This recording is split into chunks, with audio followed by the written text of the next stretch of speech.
গতকাল আমার ইংরেজির তারিখ হিসেবে জন্মদিন ছিল, আর আজকে বাংলা তারিখ হিসেবে। আসলে আমাদের না দুরকম তারিখ হিসেবে জন্মদিন পালন হয়। আমি এবং আমাদের জেনারেশনে যারা, আমরা ইংরেজির তারিখটা ধরি, আর আমাদের আগের জেনারেশন মানে আমাদের মায়েরা হচ্ছে বাংলা তারিখ হিসেবে ধরে। তো বাংলা তারিখের যেদিন জন্মদিন সেদিনে ওই পুজো টুজো দিয়ে দেয় মায়েরা, এই রকমই হয়।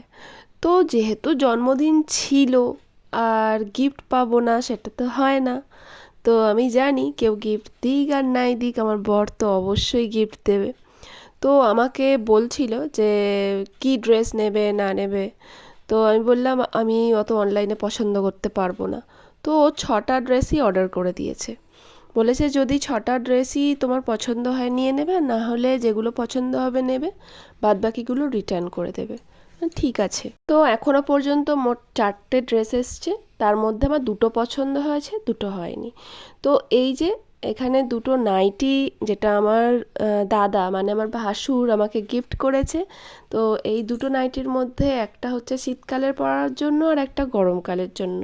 তো আমার শাশুড়ি বলল যেহেতু আজকে বাংলার জন্মদিন, তো আজকে একটা নতুন জামা পরে নিও। আমি বললাম ঠিক আছে, তাহলে দাদা যেটা দিয়েছে সেই নাইটিটাই একটু পরে নিই যেহেতু শীতকাল।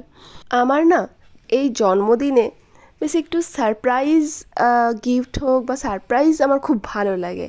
আর যখন বরের কাছে থাকতাম তখন ও আজকের দিনে কিছু কিনে নিয়ে এসে হঠাৎ করে আমাকে সারপ্রাইজ দিত, ওটাই ভালো লাগতো। এই যে বলে কয়ে কি গিফট নেবে কি করবে এগুলো ভালো লাগে না। জন্মদিনে তোমাদের কার কি ভালো লাগে অবশ্যই কমেন্ট করো।